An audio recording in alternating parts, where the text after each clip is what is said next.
Assalamualaikum warahmatullahi wabarakatuh. Perkenalkan, kami dari kelompok 5. Di sini kami akan membahas materi yaitu pengendalian terhadap strategi yang berbeda. Nah, di sini di mana kami beranggotakan saya Suci Rahayu, lalu ada Diah Sariningrum, Konia Intani, Marisa Rebecca Gabriela Purba, dan Muhammad Sidik. Di sini kami akan membahas yang pertama mengenai logika hubungan pengendalian dengan strategi. Yang kedua yaitu perbedaan misi strategi dan implikasinya terhadap proses perencanaan strategis. Yang ketiga yaitu perbedaan strategi perusahaan dan implikasinya terhadap struktur organisasi. Dan yang terakhir yaitu perbedaan strategi perusahaan dan implikasinya terhadap manajemen pengendalian. Baiklah, yang pertama saya akan menjelaskan mengenai logika hubungan pengendalian dengan strategi. Nah, logika untuk menghubungkan pengendalian dengan strategi yang didasarkan pada beberapa pemikiran, yaitu yang pertama, organisasi yang berbeda umumnya beroperasi dalam konteks strategi yang berbeda. Lalu yang kedua, strategi yang berbeda memerlukan prioritas tugas, faktor kunci keberhasilan, keterampilan, perspektif, dan perilaku yang berbeda untuk pelaksanaan yang efektif. Lalu yang ketiga, yaitu sistem pengukuran yang mempengaruhi perilaku dari orang-orang yang aktivitasnya sedang diukur. Nah, dengan demikian, keprihatinan yang selalu ada dalam merancang sistem pengendalian sebaiknya adalah perilaku yang dipengaruhi oleh sistem tersebut tetap konsisten dengan strategi. Lalu yang selanjutnya yaitu perbedaan misi strategi dan implikasinya terhadap proses perencanaan strategis. Nah, perencanaan strategis diutamakan untuk unit bisnis yang membangun, terutama pada tahap pertumbuhan dari siklus hidup produk. Manajer senior mungkin menetapkan tingkat diskonto yang relatif rendah. Dengan demikian, memotivasi manajer untuk menemukan ide investasi ke kantor korporat. Analisis keuangan pada unit membangun mungkin tidak dapat diandalkan sehingga data-data non-keuangan menjadi lebih penting. Sedangkan untuk yang memanen hanya bersifat umum karena lingkungannya cenderung lebih stabil. Baiklah, sekian dari saya dan akan dilanjutkan oleh teman saya. Terima kasih. Baiklah, saya akan melanjutkan materi dari rekan saya yaitu Suci Rahayu, yaitu tentang perbedaan misi strategi dan implikasinya terhadap proses perencanaan strategis. Yang pertama itu ada pentingnya perencanaan strategis. Dari sisi membangun itu relatif tinggi dan juga mempertahankan, dan ketika memanen itu relatif rendah. Kemudian ada formalisasi keputusan pengeluaran modal. Dari sisi membangun itu lebih sedikit analisis, kemudian ketika memanennya itu lebih banyak analisis. Kemudian kriteria evaluasi pengeluaran modal. Pada membangun, penekanan pada data non-keuangan, kemudian mempertahankan, dan ketika memanen itu penekanan pada data keuangan. Kemudian ada tarif diskonto. Di sisi membangunnya itu relatif rendah, tetapi di memanennya itu relatif tinggi. Kemudian ada formalisasi keputusan pengeluaran modal. Pada sisi membangun itu lebih subjektif dan ketika memanen itu lebih objektif. Yang terakhir ada kriteria evaluasi pengeluaran modal. Pada sisi membangun itu relatif tinggi dan ketika memanen relatif rendah. Kemudian ada perbedaan strategi perusahaan. Yang pertama ada strategi korporat. Strategi korporat merupakan serangkaian perencanaan yang akan diimplementasikan oleh sebuah perusahaan korporat untuk jangka waktu panjang dalam rangka mewujudkan visi dan misi perusahaannya dan diharapkan mampu memenangi persaingan pasar sehingga tetap eksis bahkan semakin maju. Kemudian strategi korporasi menekankan pada 3 aspek utama, yaitu strategi penentuan arah, strategi portofolio, dan corporate parenting. Kemudian ada strategi unit bisnis. Strategi unit bisnis tergantung pada 2 aspek yang saling berhubungan, yaitu misi dan keunggulan kompetitifnya. Setiap unit bisnis harus dapat mengembangkan keunggulan kompetitifnya untuk dapat melaksanakan misinya.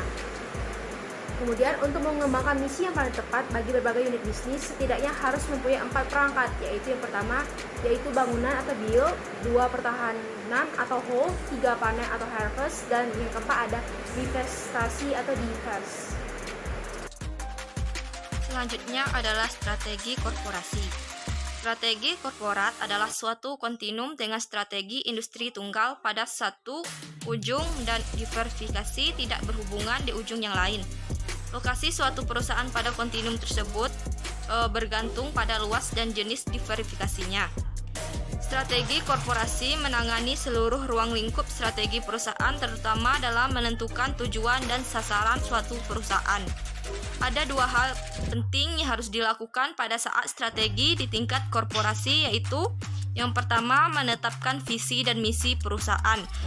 Pernyataan visi itu merupakan pernyataan yang menggambarkan tujuan dan kondisi di masa depan yang ingin dicapai oleh perusahaan dalam jangka menengah dan jangka panjang. Sedangkan pernyataan misi adalah pernyataan tentang apa yang harus dikerjakan oleh perusahaan untuk mewujudkan visi tersebut. Selanjutnya yang kedua adalah menentukan objektif atau tujuan perusahaan. Objektif perusahaan atau tujuan perusahaan yang ditentukan adalah alat yang mendasari semua perencanaan dan kegiatan strategi dan berfungsi sebagai dasar untuk membuat kebijakan dan mengevaluasi kinerja. Selanjutnya adalah strategi unit bisnis.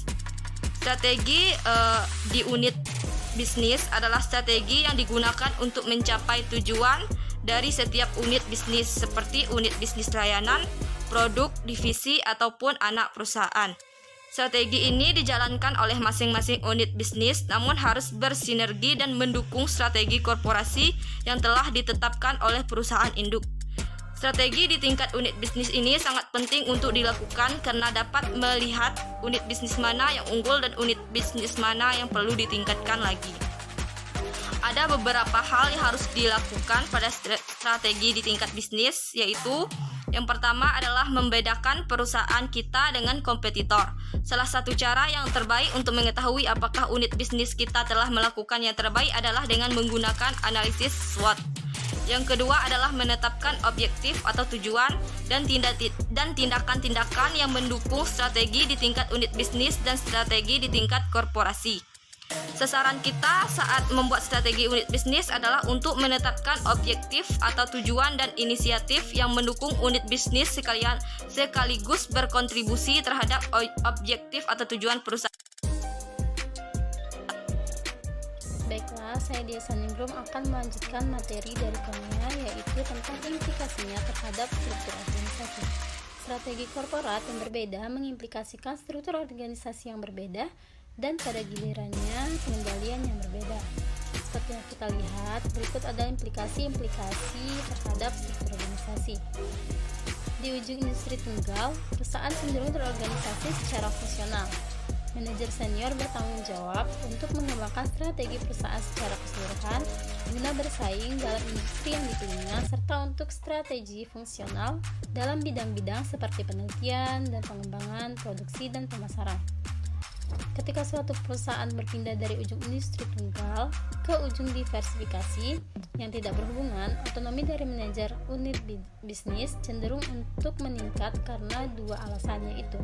Yang pertama, tidak seperti perusahaan industri tunggal, manajer senior dari perusahaan yang terdiversifikasi tidak berhubungan, mungkin memiliki pengetahuan dan keahlian untuk membuat keputusan strategis dan operasi untuk sekelompok bisnis yang berbeda.